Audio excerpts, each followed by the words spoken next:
puntual, el diálogo inteligente.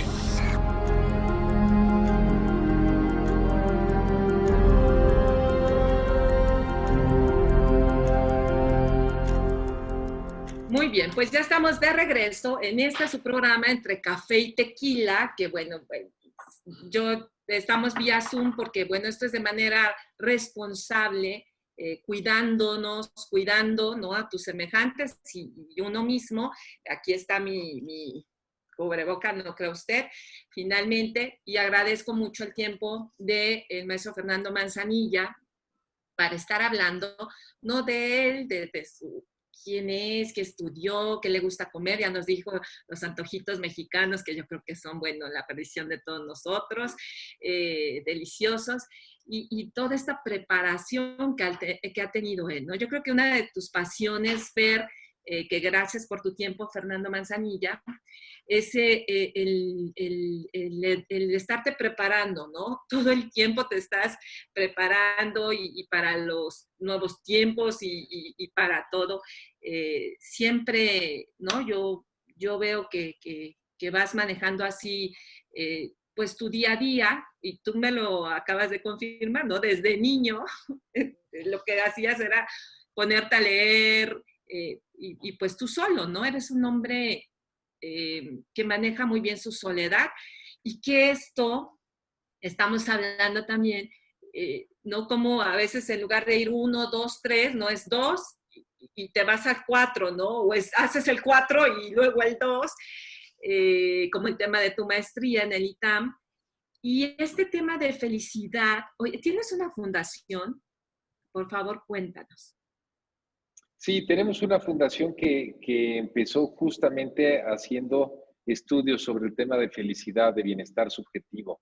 Y está enfocada mucho a eso, ¿no? Tenemos, digamos, un poco la idea de hacer por ahí algunas consultorías y capacitaciones, pero al mismo tiempo tenemos una parte o dos partes adicionales que son la parte de investigación y la parte de acción comunitaria que le llamamos. Y la parte esto nació justamente por la parte de investigación, por algunos estudios que empezamos a hacer en materia de medición del bienestar subjetivo, que el término bienestar subjetivo es el término técnico por el cual se conoce este concepto de felicidad. Entonces, hay mucha literatura ya en el mundo de cómo medir la felicidad. Y de hecho lo empezó Bután hace muchas décadas, y hoy en día prácticamente la gran mayoría de los países, al menos de los países de la OCDE, incluyendo México, miden los niveles de bienestar subjetivo. Entonces, la fundación empezó con eso y después pues tiene ciertos programas, llamemos de acción comunitaria. ¿Qué es acción comunitaria? Pues ayudar al prójimo, ayudar a la comunidad, ¿no? Entonces, pues puede ser desde ayudas alimentarias. ¿Eh?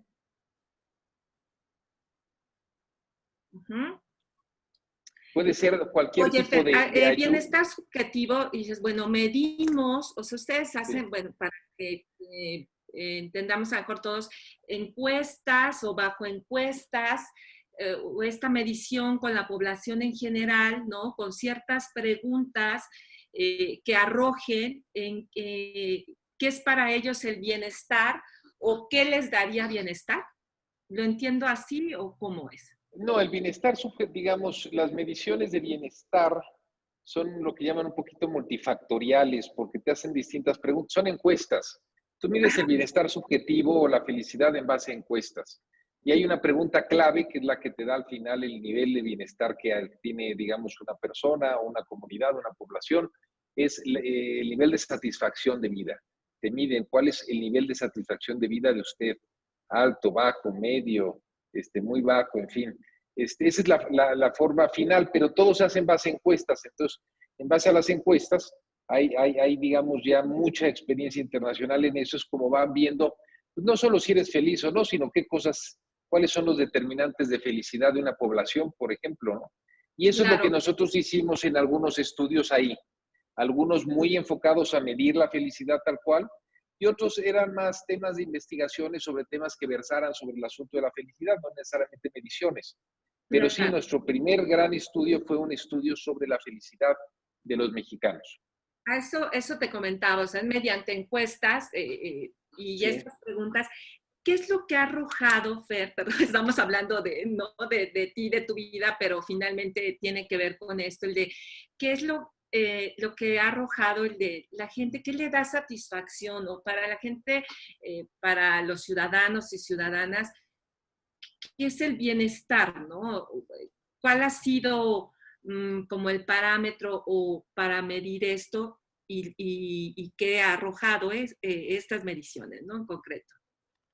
Lo que te arrojan es que, bueno, que los determinantes de felicidad para los mexicanos son, en primer lugar, la salud, en Ujú. segundo lugar es la familia, en tercer lugar es el ingreso, que tanto ganas, pero muy, muy cerca de ese tercer lugar está el empleo. Eso quiere decir cómo te sientes tú con lo que haces, cómo te sientes en el trabajo que tienes. Y ya esos son los cuatro principales y esos representan el 80%, 85% de la felicidad de la gente, del bienestar.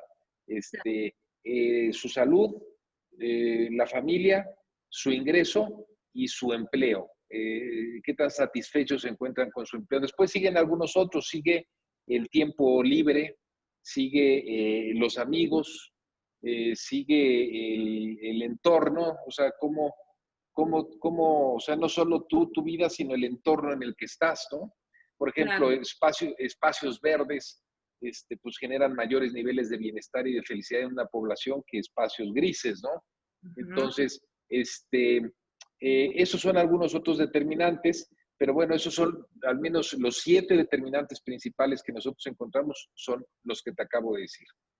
Oye, Fernando Manzanilla, que con esto, Fer, pues también te ayuda mucho para hacer políticas públicas, porque finalmente lo que se busca pues es darle bienestar a los ciudadanos o ciudadanas, ¿no? Y que esto les provoque felicidad. Y el tema de salud pues es muy importante, es prioritario más en esta época, ¿no? De esta pandemia que nos está pegando por todos lados, ¿no? Lo económico, la incertidumbre finalmente de un virus que llegó de la nada y que no cómo voy a tratarlo. Hemos visto cuántas personas han muerto. Todo este tema tú lo estás manejando muy bien e incluso hiciste presentaste una iniciativa ante el Congreso porque, repito, estamos hablando de tu vida, quién es Fernando Manzanilla, pero pues es Fernando Manzanilla, que es político, que en este momento es, además de un ser humano de verdad que excelente. Eres diputado federal en este momento y presentaste una iniciativa en cuanto a apoyar a nuestros héroes, que de verdad estos se han convertido médicos, enfermeras, personal de salud. Bueno, sí, efectivamente. Mira,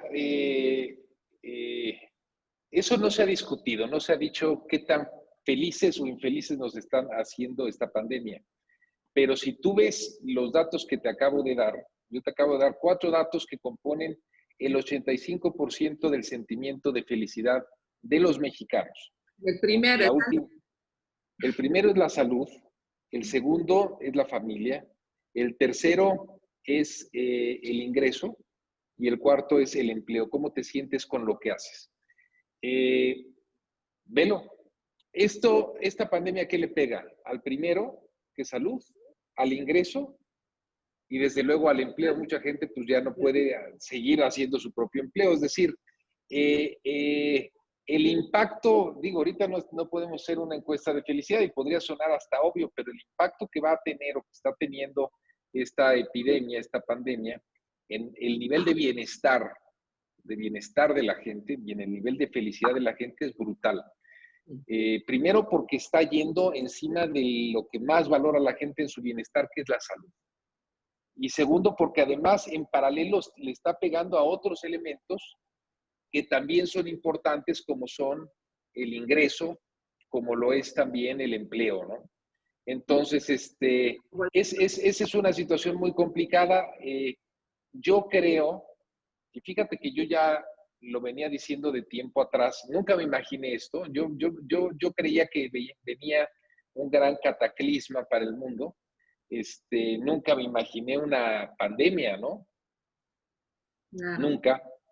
Nadie. Este, Eh, eh, y creo además, y te lo diré, creo que esto no es algo único, creo que esto es, digamos, el presagio de más temas que podrán venir mientras no cambiemos nuestra forma de vida como sociedad. Eh, y me refiero a otros temas que van más ligados a lo mejor a temas de impacto medioambiental, ¿no? De una crisis ya global medioambiental mayúscula, que genere también toda una serie de repercusiones planetarias como está generando en este caso el tema de este virus en particular. Eh, yo creo que vamos a una nueva época y a un nuevo mundo. Y en esa nueva época y en ese nuevo mundo vamos a tener que cambiar muchas cosas, ¿no? Y en esa lógica, quizá vamos a tener que empezar a priorizar aquellos temas que realmente nos hacen felices, ¿no? Claro. Y vamos a tener que cambiar como personas, como familias, como comunidades, como gobiernos, como estados y como todo. No vamos a poder regresar, como dirían los gringos, al business as usual, a que la vida siga igual, ¿no? Dentro de una de muchas cosas que nosotros estamos tratando, yo llevo tratando el tema del COVID desde más o menos, yo creo que febrero, porque en febrero todavía tuvimos una primera reunión de la Junta de Coordinación Política, si no recuerdo mal, y ahí ya hablaba yo, tocaba algunos temas relacionados con esto, que se veía como algo muy lejano, estaba en China, estaba en Asia, ¿no? Bueno, pues desde entonces me he metido muchísimo. Eh, Dije siempre que era un tema fuerte, que iba a ser un tema de gran impacto. Hoy digo que es un tema que va a seguir teniendo un gran impacto. No es cierto que esto se va a acabar en un mes o en 2 meses. No vamos a tener una vacuna en septiembre, como están diciendo. Esto va a ser un tema largo y tenemos que acostumbrarnos y los niveles de contagio están a niveles históricamente altos en el país y en Puebla también, y tendremos que vivir con esto. Y mientras no tomemos medidas radicales, pues no se va a controlar o a minorar, digamos, lo que estamos viviendo en México. Pero una de Claro. tantas cosas que yo he presentado es este tema que tiene que ver con el asunto de los trabajadores de la salud. Los trabajadores de la salud, pues es la primera línea de batalla que tenemos. En el caso de México, 20% o más de 20% de los trabajadores de la salud están contagiados. Estamos hablando pues que ya es un número que supera los 60,000 contagiados, y te hablo de doctores, doctoras, enfermeras, enfermeros, personal técnico, camilleros, de toda esa gente. ¿Por qué? Porque no tienen el equipo de protección personal en muchos casos, y porque los principales focos de contagio pues están ahí en los hospitales, ¿no? El COVID, lo que sí sabemos es que se reproduce más y es más fácil el contagio en zonas que son cerradas. Entonces, si tú tienes una zona cerrada como es un hospital, y en esa zona cerrada tienes un montón de enfermos de COVID, pues claro que ahí el virus está, digamos, desarrollando y reproduciendo de manera muy importante. Y entonces es más probable a ti, si tú trabajas ahí, que acabes contagiado. Eso es lo que les está pasando. Lo grave es que muchos de ellos no son ni siquiera empleados formales, no tienen base, no son trabajadores formales, son trabajadores con contratos eventuales que, por ejemplo, si uno de ellos se enferma en el Seguro Social, pues no tienen acceso a Seguro Social porque no son trabajadores del Estado. Entonces, Increíble, ¿no? va a pasar algo, Es, su familia cómo queda, ¿no? bueno, y el extremo ya es ese, ¿no? Están viviendo situaciones complicadas. Hay, digamos, cerca de 1,000 ya trabajadores de la salud que han fallecido, digamos, en esta realidad del COVID. No tienen tampoco una indemnización, o sea, murieron ahora sí que en la línea de batalla, no tienen nada que los compense, ¿no? Entonces, de eso se trata esa iniciativa. He estado todas las semanas trabajando temas que tienen que ver con esto, no por otra cosa, sino porque creo que el COVID nos va a cambiar la vida, nos está cambiando la vida, nos la va a cambiar, y creo que la única forma en la que vamos a poder realmente controlarla, me refiero a la pandemia, es haciendo toda una serie de acciones de política pública que nos ayuden realmente a ponerla bajo control. Hoy la realidad es que no está bajo control, y pues el día a día que tenemos lo seguiremos viviendo con una enfermedad que va avanzando y con los estragos que esa enfermedad está generando en otros ámbitos. El primero de ellos, pues, es en el económico, ¿no?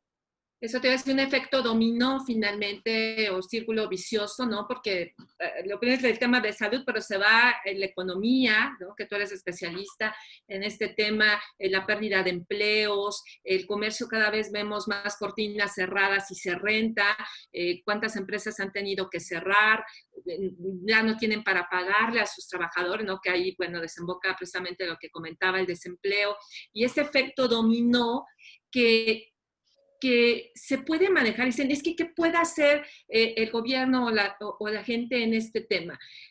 Yo te pregunto, Fernando Manzanilla, ¿se puede manejar esto? O sea, si tú venías hablando de este tema desde febrero, estamos en julio, o sea, ya se está terminando julio, para proyectarlo, ¿no? O sea, tú tienes que ser visionario, ¿qué es lo que se puede hacer finalmente? Oye, para al menos disminuir los temas de contagio, discúlpame, este tema, ¿no? Mientras alguien dice que los cubrebocas no sirven para nada, alguien te dice que tienes que usarlos a fuerza, y todo este tema de desinformación o de mal manejo, pues yo creo que ha provocado el que no se disminuyan en nada los casos, que el tema de economía esté tristemente muy afectado, y con ello también la inseguridad, porque te digo que ese efecto dominó, mi humilde opinión. Fernando Manzanilla. Sí, o sea, es que claro que hay cosas que se pudieron haber hecho, cosas que se pueden hacer. Por ejemplo, hay países que han controlado de una forma mucho más, bueno, gran parte de los países han controlado de una forma mucho más efectiva los contagios, ¿no? De lo que lo hemos hecho nosotros. Hay países que no han cerrado tal cual su economía en ningún momento, pero que han controlado la pandemia. Por ejemplo, Alemania es un caso exitoso. Pero nosotros no hemos hecho lo que se tenía que haber hecho desde el principio. ¿Qué es lo que se tenía que haber hecho desde el principio? En primer lugar, todos los casos exitosos te enseñan que tienes que hacer pruebas masivas, porque las pruebas masivas desde el principio son las pruebas en donde tú identificas quiénes son los contagiados y después vas rastreando todos los contactos que tuvieron esos contagiados. Todos los países, digamos, que hicieron un esfuerzo muy serio en ese sentido, son países que han logrado controlarla.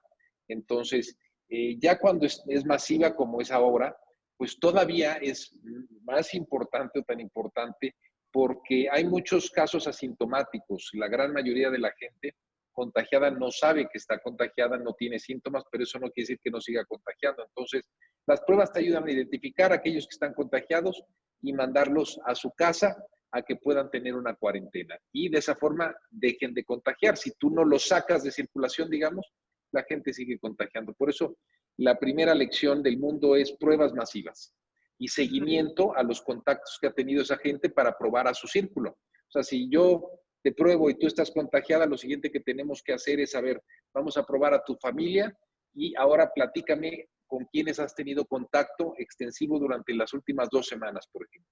Y a esos vamos y los probamos y así sucesivamente es lo que se tendría que hacer. El segundo tema es el uso masivo de cubrebocas, que los países asiáticos han sido muy exitosos, tienen una amplia, digamos, ya trayectoria en eso, o historia, entonces son muy disciplinados. Sí. Y ellos utilizan de manera precisa el cubrebocas. Hay investigaciones en las que te hablan que si el 80% de una población utiliza el cubrebocas, no necesitas mandarlos a confinamiento. Esas 2 estrategias son 2 estrategias que no se han seguido de manera precisa y que debieron seguirse desde el mes de enero. Por ahí de febrero o marzo tuvimos nuestra primera reunión con la gente del sector salud y se tocaron estos temas. No fue López-Gatell en aquel entonces porque estaba en la Junta de Coordinación Política del Senado y no acabó a llegar a la Junta de Coordinación Política de la Cámara de Diputados, pero ahí muchos de los diputados cuestionamos a la gente de salud respecto a estos temas, ¿no? Claro. Esos 2 temas no se siguieron. El tercero es difícil de seguir en un país como México y es el confinamiento, que la gente se quede en casa, como pasó en España, como pasó en Italia.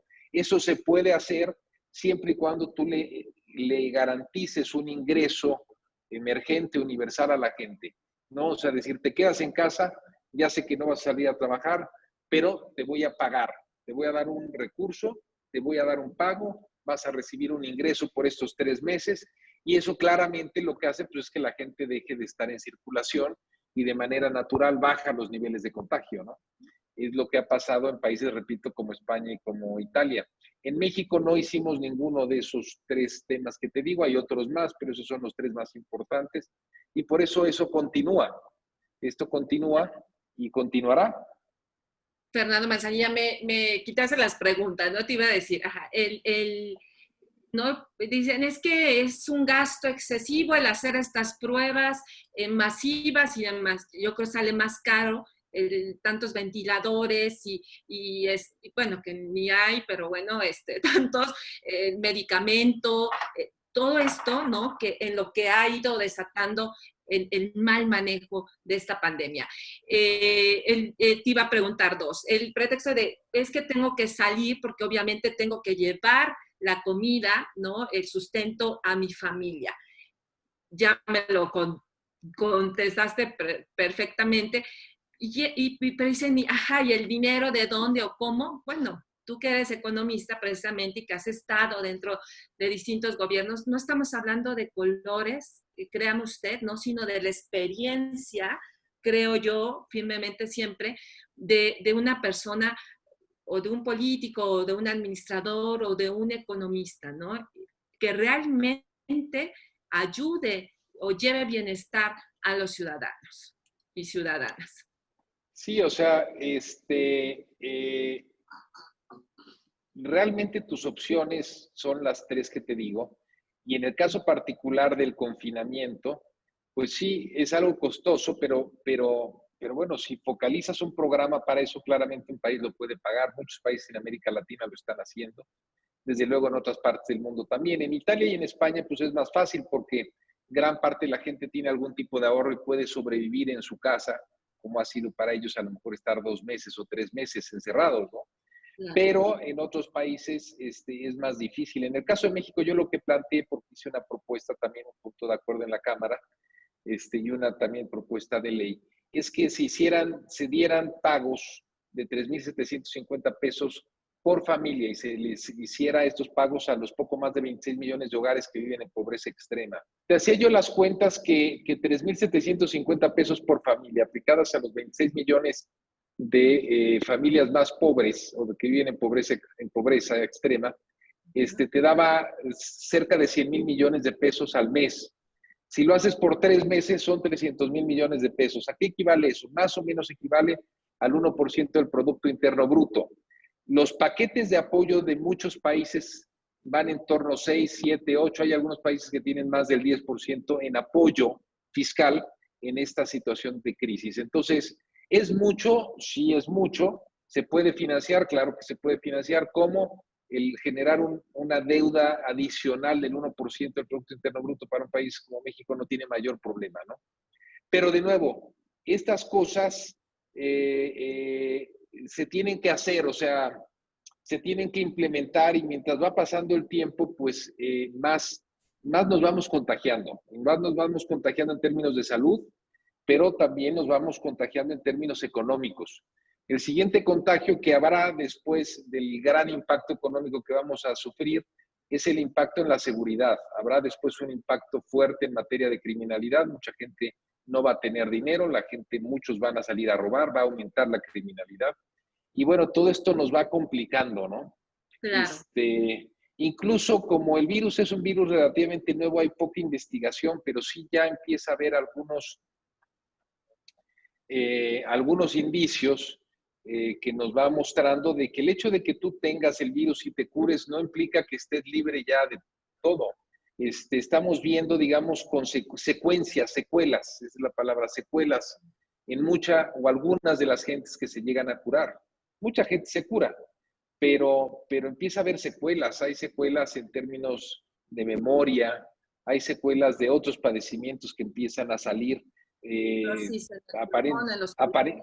aparentemente desvinculados del tema del coronavirus. Entonces, a lo que voy es, el dejar crecer este virus, pues tiene muchas consecuencias que apenas estamos aprendiendo a ver y a conocer, y que seguramente en los próximos meses o incluso en los próximos años iremos realmente entendiendo, ¿no? Fer Manzanilla, y que a lo largo, que dices, bueno, sí son 300,000 millones de pesos, pero que si lo ves a la larga, esto va a ser mucho más caro. Va a tener un costo mayor para todos. Así es, así Bueno, es, una así situación es. que ojalá, ¿no? Que ojalá que en cuanto a la iniciativa, perdón que regresen, ¿en qué consta? En qué se va a apoyar, ¿no? Concretamente, si nos puedes comentar nuevamente a las enfermeras, médicos, al personal de salud, que son los primeros en esta línea de batalla y que de verdad es lamentable, eh, ¿no? Seguramente tú conoces a algún médico o doctora que ha perdido la vida, ¿no? Lamentablemente por contagiarse.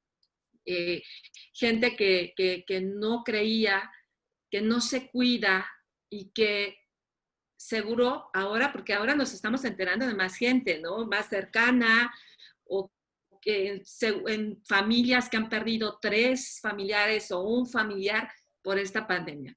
Eh, no, ojalá que aprendamos de verdad de esto, de estas experiencias lamentables, para muchos dolorosas, pero que aprendamos. Y por ello, o sea, ¿tú qué es lo que propones para las enfermeras, para el personal médico?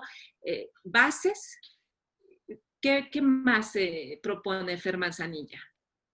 Lo que presentamos, digamos, es un punto de acuerdo y una iniciativa de ley. El punto de acuerdo tiene que ver con un esquema de compensaciones para el personal médico que actualmente está en base a contratos o suplencias, contratos temporales o suplencias.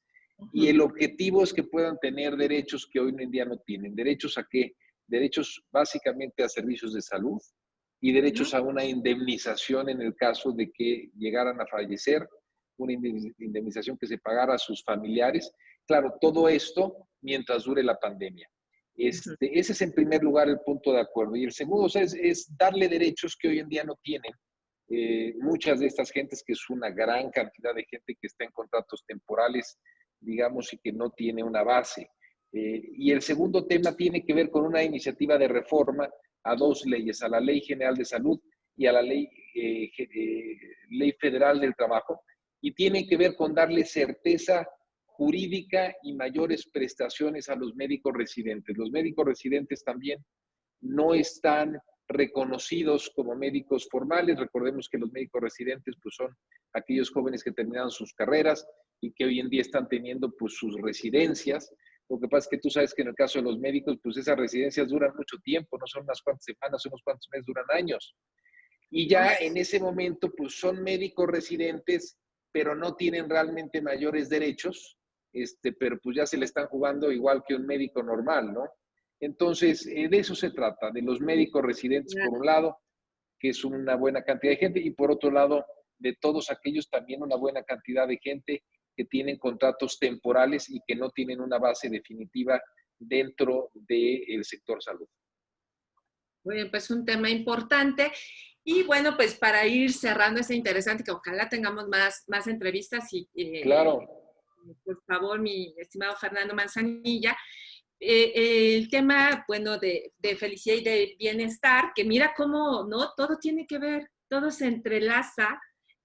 Este es lo que tú ya venías haciendo hace muchos años, porque no es de momento, no es porque esté de moda, no es porque es una acción, no, política o electorero, nada que ver. Finalmente es un tema que has trabajado hace mucho tiempo, que yo te lo decía al inicio de la entrevista, ¿no? Porque a mí me consta que he visto cómo lo has venido trabajando, y que como una humilde reportera, ¿verdad?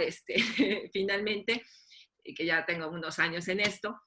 Y en este momento tú, como persona, Fer, estás en una etapa de que pensando qué es lo que más sigue, qué sigue para ti, ¿no, Fernando Manzanilla, en lo personal, ¿no? De que pues, sigue ahí en tu fundación, te ha marcado esta pandemia en el de voy a disfrutar, o lo has hecho siempre cada minuto de mi vida, o voy a comer más semitas del Carmen, ¿no?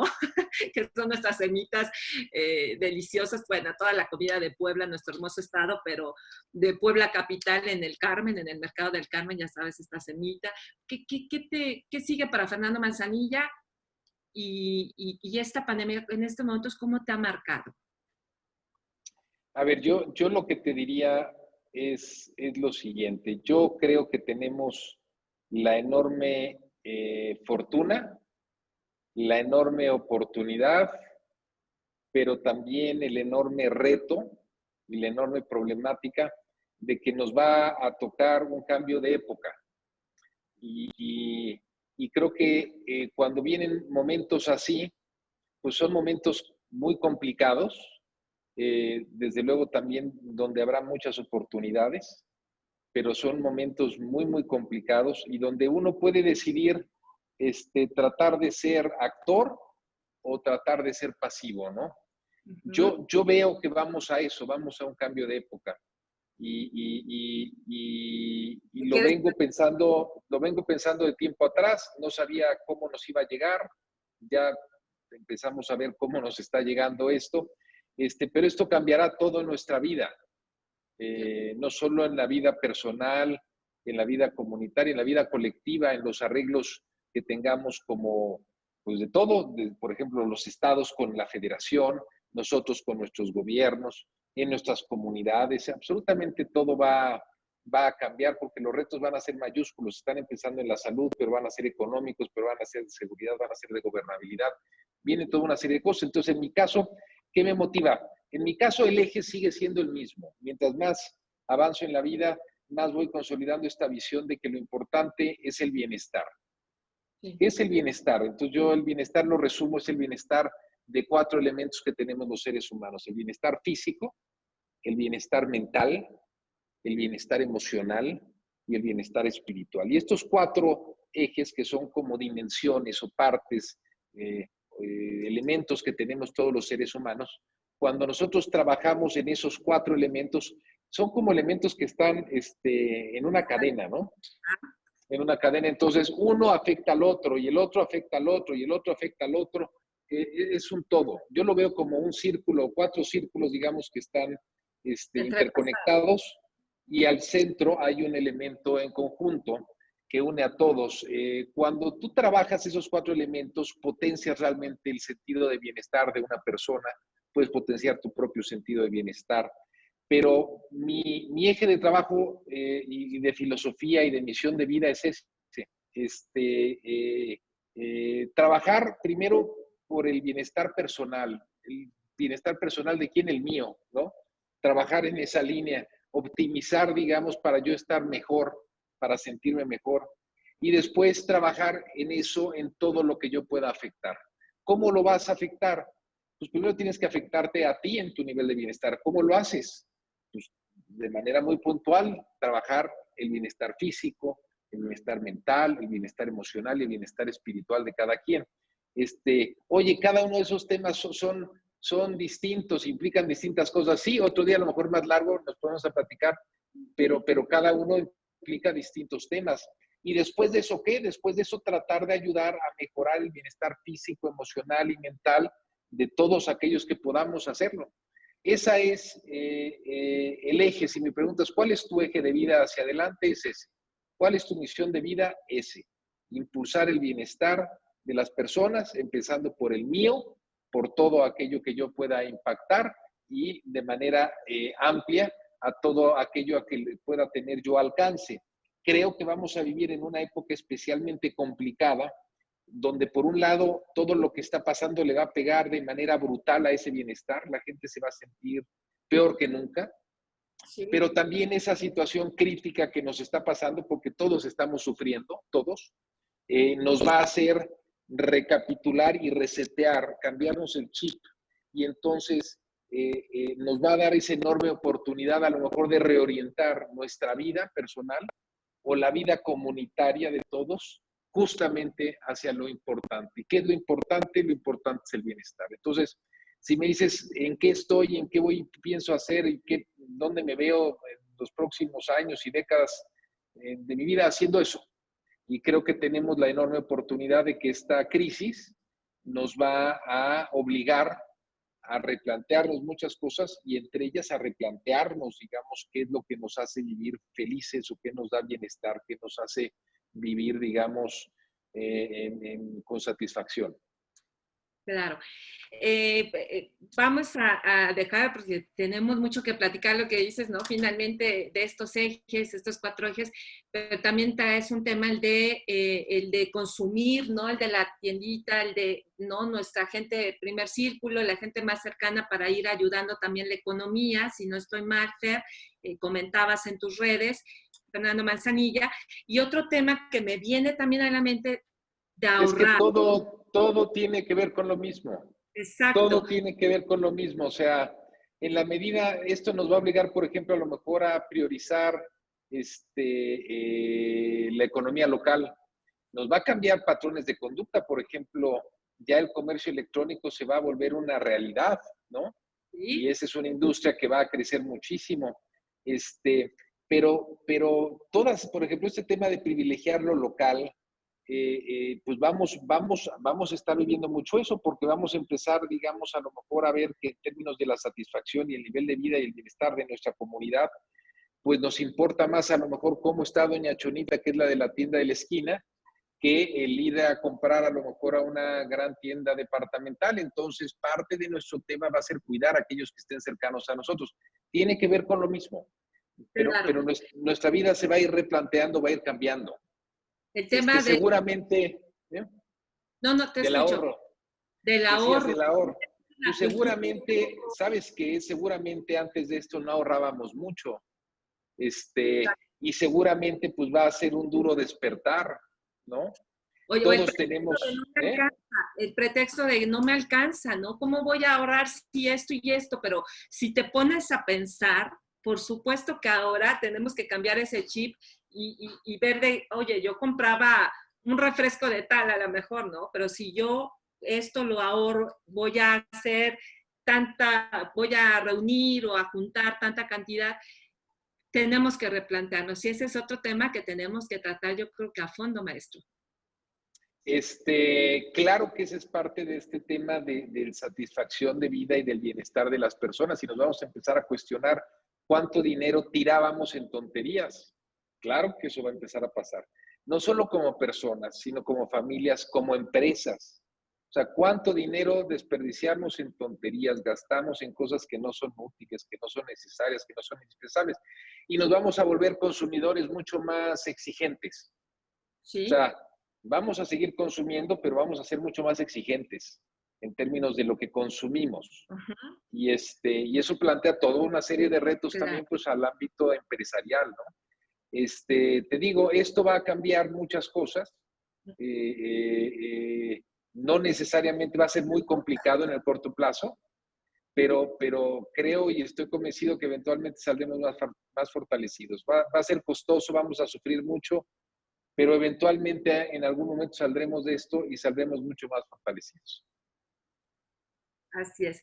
Pues Fernando Manzanilla, de verdad que agradezco muchísimo tu tiempo, esta plática que nos podemos seguir horas y horas, de verdad, porque son muchos los temas, pero agradezco, ¿no? El de esta parte que nos compartiste de tu niñez, de tu preparación académica, de tu línea de vida, ¿no? De tiempo, lo que tú planeas, dónde te ves, te visualizas, y pues lo que más me encanta es el bienestar, ¿no? Esa palabra, pero real, ¿no? Con logística, con estudio, con fondo, no al vapor, pero bueno, ya eso luego lo platicamos. Pero te agradezco muchísimo, Fer Manzanilla, por haberme dado, ¿no? Tu tiempo, pero no solo a mí, sino a todos nuestros amigos y amigas que escuchan el programa, que nos ven. Y bueno, pues si tienen alguna duda, que nos marquen también o de otra plática que gusten y que quieren que platiquemos, pues con gusto lo hacemos, ¿no? De acuerdo a tu tiempo también. Yo encantado, ustedes me dicen y yo encantado. Gracias, Fer Manzanilla. No sé si gustas comentarnos algo más. Pues agradecerte el espacio, agradecer a aquellos que nos ven. Cualquier cosa también ahí está hoy en mis redes sociales. En Twitter es @fer_manzanilla en Facebook es Fernando Manzanilla Prieto, y estamos ahí a las órdenes para lo que quieran. Contestamos y contesto yo constantemente pues todo lo que me envían, en Twitter, en Facebook. Entonces, ahí estamos también a las órdenes. Preparémonos, tenemos que prepararnos para estas épocas difíciles y principalmente prepararnos mentalmente, psicológicamente, pero creo que también si esto nos va llevando a que podamos nosotros ir comprendiendo esta nueva realidad que vamos a vivir después de esto, seguramente si nos vamos ajustando, si nos vamos adaptando, saldremos muy fortalecidos, ¿no? No hay mal que dure 1000 años. En este caso, esto no es algo temporal, no se nos va a acabar mañana ni pasado mañana. Vamos a vivir de esta forma durante un buen rato, pero por lo mismo son eventos que cambian, digamos, por completo la vida de los pueblos, y yo creo que también hay que abrazarlos. No los podemos cambiar, ojalá los pudiéramos cambiar, pero no los podemos cambiar. Entonces tenemos que aceptarlos, entender que así es, y sobre esa realidad construir, yo lo que digo, construir, digamos, un nuevo mundo, construir a una nueva realidad que nosotros podamos imaginar, ¿no? Y bueno, eso también implica enormes retos y también es enormemente gratificante. Y una nueva realidad no tiene que ser gigante, puede ser nuestra realidad personal, la realidad de nuestra familia, la realidad de nuestro pequeño negocio, lo que sea. Tenemos que imaginarla y construirla, y seguramente saldremos fortalecidos de todo esto si nos enfocamos y si también tratamos de no entrar en desesperanza y que los problemas del día a día que vamos viviendo no nos ofusquen, no nos nublen la vista, ¿no? Y bueno, para eso estamos siempre. Si se requiere cualquier tema, duda o pregunta, ahí están mis redes sociales. Yo encantado, digamos, de interactuar con ustedes. Con ustedes. Muchísimas gracias. Gracias, Fernando Manzanilla Prieto, pues por este espacio y por este café, que te faltó tu café, pero bueno, yo aquí disfrutando. Gracias por Rita. este programa Entre Café y Tequila. Muchísimas gracias, Fer Manzanilla. Un Gracias abrazo. a ti, Rita. Igualmente. Síguenos en Facebook como @puntualpuebla, en Twitter como @diariopuntual. Visítanos en www.diariopuntual.com. Puntual, el diálogo inteligente.